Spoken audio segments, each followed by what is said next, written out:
If the dollar loses its status as a world reserve currency, that is the pillar that underpins American supremacy, then the military pillar, which is the other pillar of American supremacy, will fall away as well. That supremacy is also reliant on the ordinary man and woman in the street continuing to buy in US dollars. It's American consumers who have unwittingly sown the seeds for this conspiracy.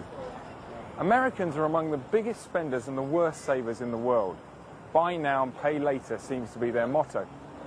US national debt is now $7.7 trillion, and the entire debt of the whole country is an incredible $43 trillion. The average American now spends a record amount of their money just paying off the interest on all their loans. So if the petrodollar collapses and interest rates rise, the bubble will burst, and then the stage is set for national bankruptcy. If that happened, that would really be catastrophic for the dollar. It would be bad enough just to have a switch into the euro little by little, but if there was any big switch of these trillions of dollars accumulated in U.S. investment, it would really be catastrophic for the U.S. economy. We may be set back more or less permanently. When you have that many dollars unleashed, you would have a massive devaluation, massive inflation. The whole world economic order would be changed, and the United States would really be in a world of hurt.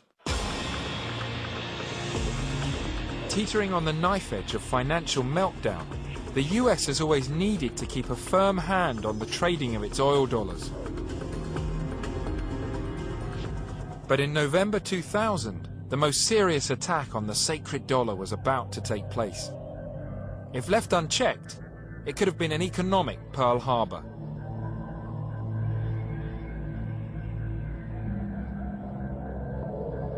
After years of struggling under crippling sanctions, Saddam Hussein decided to use the one WMD that no one had ever looked for or even thought about: the euro. There was a guy once named Saddam Hussein who said, I'm kind of mad the United States bombing me, and Britain too, so I'm going to sell oil in the euros. Came out and said that in the fall of 2000. It's a big secret here in the United States. With the mighty dollar's position as the world #1 suddenly under threat, did a ripple of fear go through the Bush administration? From 2001 to the very beginning of the war, Iraq exported about 3.3 billion barrels of oil. We bought 2.5 of those billion. We bought 2/3 of the oil, but we had to pay in euros. We couldn't have the Federal Reserve. The Federal Reserve cannot print euros, so we have to sell GMs to Europe to get the euros, or whatever we sell to Europe for goods and services in order to get the euros to buy the oil from Iraq. So the petrodollar recycling system began to break down. So according to this theory, Saddam Hussein signed his own death warrant. President Bush had no choice if he wanted to save his country. He quickly placed Iraq on his list of axis of evil nations. And with invasion plans already in place, the inevitable soon happened. I think the decision by Saddam Hussein to go for a petro-euro was the last straw. They had to move because the economy was threatened. And this is what you need to look at, the whole aspect of Middle Eastern oil. The economies of Europe, the economies of the United States, and the economy of Britain were threatened by Saddam Hussein's decisions. With the Iraqi oil industry firmly under US control, there was just one final task left to do to complete the conspiracy and save the dollar. The other big secret is the first thing the Bush administration did when they took over Iraq in May of 2003 was immediately reconvert Iraq's oil transactions from the euro back to the dollar, even though from an economic perspective it was in Iraq's favor because the euro was worth about 17% more than the dollar. So he basically wiped out 17% of their entire profits by going back to the dollar. While all this was happening, the American public was given very little information about how important oil and the petrodollars were to the US. So was there also a media conspiracy? Absolutely. Was there a media conspiracy? Absolutely. But you have to understand how the media works in Washington. If you go against this administration, they pull your credentials tomorrow. There are some of the leading reporters have been told, you're asking the president too many hard questions. And they've been said, if you don't stop asking these hard questions, you will have your credentials pulled. If you get your credentials pulled, you don't go to press conference in the White House. The reporters know the rules.